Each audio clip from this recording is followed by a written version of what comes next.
তো সায়ন নামে একজন ব্যক্তিকে, অভিনেতা না কি বলছে জানি না, সবে আমি হয়তো কখনো দেখিনি, তারপরেও আপনাদের বলছি, সায়ন নামে একজন ব্যক্তিকে অলিপপ অলিপপ রেস্টুরেন্টে সে নাকি চেয়েছিল, মানে চিকেন চেয়েছিল। চিকেন চাওয়ার বদলে তাকে, মিস্টেক হোক বা জেনে শুনে হোক জানি না, অনেকে ওরা তো বলছে, সায়ন নাকি বলছে, না আমি তো আপনাকে চিকেনই বলেছি, কিন্তু আপনি আমাকে বিফ দিলেন কেন, অর্থাৎ গরুর মাংস দিলেন কেন, আমি তো তা খেয়ে ফেলেছি। আসলে ব্যাপারটা কি আছে, সে নিজে জেনে বুঝে দিয়েছে না হয়তো ভুল করে দিয়েছে, কিন্তু সায়ন বলছে, না আপনি তো আমাকে জেনে বুঝেই দিয়েছেন, আমি একজন ব্রাহ্মণ হয়ে আপনি আমাকে কিভাবে গরুর মাংস খাওয়াতে পারেন? আপনার কি মনে বা দ্বিধে বা একটু বাঁধলো না? আমি যদি আপনাকে জিজ্ঞেস করি আপনার ধর্ম কি, আপনি মুসলিম, সে ধর্ম জিজ্ঞেস করেছিল, তো সে বলেছিল উনি বলেছিলেন আমি মুসলিম, তাহলে তো আমি মনে করব আপনি আমাকে নিজ ইচ্ছাকৃত খাইয়েছেন। আসলে ব্যাপারটা কি, কতটা সত্য কতটা মিথ্যে সেটা জানি না, তবে সায়নকে একটাই প্রশ্ন যে, আচ্ছা তুমি নিজেই স্বীকার করেছো তুমি ব্রাহ্মণ, যদি তুমি ব্রাহ্মণই হও তাহলে তো বিশেষ করে মুসলিম রেস্টুরেন্টে না যাওয়াই ভালো হতো বা না যাওয়াই ভালো, কারণ এখানে সবাই জানে যে চিকেন, বিফ, গরুর মাংস বা খাসির মাংস সব রকম এখানে কিন্তু বিক্রি হয়। এটা যদি আপনারা জানা থাকে তাহলে তো সেখানে যাওয়া উচিত হয়নি। যদি আপনারা বলেন না, তাহলে কি আমরা মুসলমানদের হোটেল বেছে বেছে চলবো না, সেটা বলতে চাইছি না। আসলে আপনি জানেন যে যেখানে গরুর মাংস বা আপনাকে চাট দেওয়া হয়েছিল, যেটা আপনার মেনু দেওয়া হয়, মেনুতে কিন্তু লেখা থাকে বিফ সম্বন্ধে, বা বিফ, এখানে বিফ পাওয়া যায়।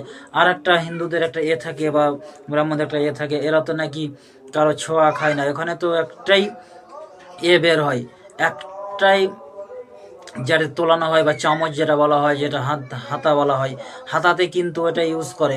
এটা তো আপনারা দূর থেকেই নাকি গন্ধে পালিয়ে বেড়ান। তাহলে আপনি কি করে সেটা আপনি খেয়ে নিলেন? এবং আপনাকে মানলাম আপনাকে চিকেনের বদলে বিফ দিয়েছে বা গরুর মাংস দিয়েছে, কিন্তু আপনি তো জানেন যে গরুর সাইজ কি এবং চিকেনের সাইজ কি, দেখলে সেটা বোঝা যায়। এবং তাতে আপনি পুরোটা খেয়ে নেওয়ার পরে কি করে বুঝলেন যে না এটা বিফ ছিল না, না সরি এটা চিকেন ছিল না, এটা গরুর মাংস? এটা তো মানে খেয়ে পুরোটার পরে তো বোঝা আমার মনে হয় না যে আপনার ঠিক, বা কারণ একজন, অর্থাৎ যদি আপনি বিফ খেয়ে থাকেন বা বিফ আপনাকে দিয়ে থাকে, তাহলে আপনি প্রথম দেখাতেই বা প্রথম হালকা গালে নিতেই আপনি সেটা ছুঁড়ে ফেলতেন, না এটা টেস্ট আলাদা। কেন আপনি গরুর বা খাসির বা মুরগির বা পোলট্রি, চিকেন, এদের কি টেস্ট আলাদা হয় না? এদের কি চিকেন বা টেস্ট তো আলাদা হয়, এটা আমরা যতটুকু জানি। কিন্তু আপনি তো একজন ব্রাহ্মণ, কি করে আপনি খেয়ে ফেললেন? খেয়ে ফেলার পরেও আপনি তো নিজে বুঝতে পারেননি, কারণ সেখানে বলা, যখন দ্বিতীয় পার্সেল এসেছিল তখন বলেছিল যে হ্যাঁ এই আপনার চিকেন, যেটা দিয়েছিলাম ওটা মাটন, অর্থাৎ ওটা আপনার বিফ ছিল।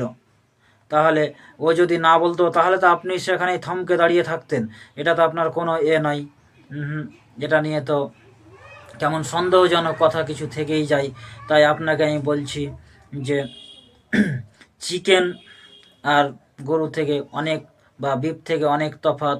এটা আপনি নিজেতে কি করতে চাইছেন জানি না, তবে আমি একটা কথাই বলবো যে আপনি যে কোনো উদ্যোগ ছিল না তা নিয়ে তো ব্যাপার নেই, নাহলে যদি উদ্যোগ না থাকতো তাহলে আপনি ওখানে ক্যামেরা, ফোন, এমনকি সব সেটের মতোই নিয়ে হাজির হয়েছিলেন এবং সেখানে তারাক আপনি ভিডিও বানিয়ে ফেলেছিলেন, ফুটেজ করে ফেলেছিলেন।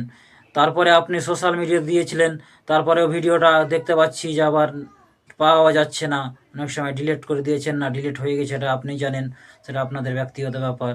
আমি একটা কথাই বলবো যে এইভাবে যাক, ওইটারও ভুল থাকতে পারে, সাথে আপনারও কিছু ভুল রয়েছে, তাহলে আমি একটা কথাই বলবো, আপনি মুসলমানদের হোটেলে যাওয়ার আগে আপনাকে যেতে হবে। আমি একবারও বারণ করছি না, যেতে হবে না, আপনাকে যেতে হবে। সবাই একে অপরের উপরে নির্ভর করে চলে, কে হিন্দু কে মুসলিম এটা নিয়ে দেখার ব্যাপার নেই, বা এটা নিয়ে কোনো কথা বলারও ব্যাপার নেই, আমি এইটুকু মনে করি। তবে একটা কথা বলি যে যেহেতু আপনি মুসলিম হোটেলে ঢুকছেন, তাহলে ওখানে একটু আপনাকে মেনুটা চেক করে নিতে হতো, বা আপনাকে করেই খেতে হতো।